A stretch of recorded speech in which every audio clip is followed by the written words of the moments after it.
I went and saw the tavern where Andrew had his last drink. I went and saw the mansion that his daughter owned, and then I saw the guest home that he died in. This is where Andrew Johnson passed away on July 31st, 1875.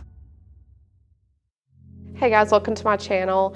Today I want to talk about something not really crime related, but it's just something like a big chunk of history that I didn't know was super close to me, like literally like 45 minutes away from where I live. I want to talk about the President Andrew Johnson. So Andrew Johnson was the 17th President of the United States. It was like the mid-1800s. I didn't even realize that he was targeted to be assassinated the same night that Abraham Lincoln was. The reason he wasn't though is because the shooter he got too drunk that night, so he wasn't able to actually go through with killing Andrew also. Andrew was born in Raleigh, North Carolina, and that also is pretty close to me, probably a few hours. But he grew up in poverty. His father died when he was just 3 years old. So he moved to Greenville, Tennessee, and that's even closer to me. That's about an hour.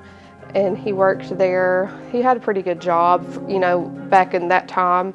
But I didn't even realize that he became the mayor of Greenville, Tennessee. After his presidency, he moved to Elizabethton, Tennessee.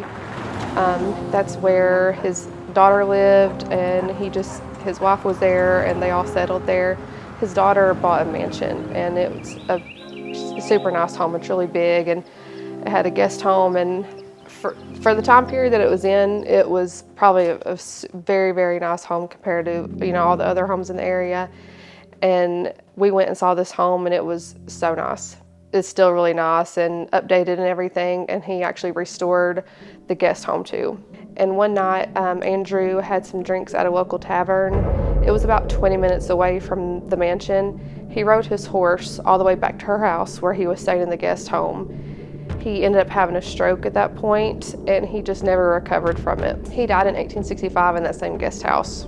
This is where Andrew Johnson passed away on July 31st, 1875. So Andrew was having some drinks at a local tavern in the town of Elizabethton, Tennessee. This was his daughter's mansion behind me, and way back here on the property, the small white house was her guest house. They said he had a stroke and he just never recovered from that. So this home is where he passed away. The car ride alone is about 20 minutes from the tavern to her home. And the fact that Andrew rode that on a horse, I can't imagine how much. That was probably like a good 45 minutes that it took him to get from the tavern to her home. And people said it was really hot that day, and that it was possibly a heat stroke that he had. It was crazy seeing her house, especially the guest house, knowing that he died there.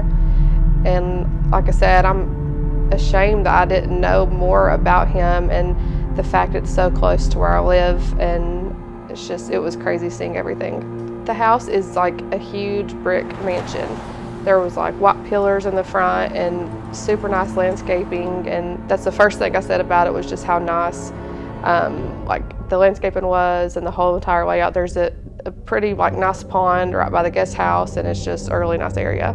It's literally just 2 levels. It's 2 rooms. It was one room on top of the other, and if you look at the guest house, there's no type of depth. It's literally so narrow and just goes up, and I was surprised how small it really was in person, because on the internet it looked a lot bigger than it really was. If you guys like these type of videos where I go to the locations, some historical type of stuff, just let me know, and don't forget to like, comment, and subscribe.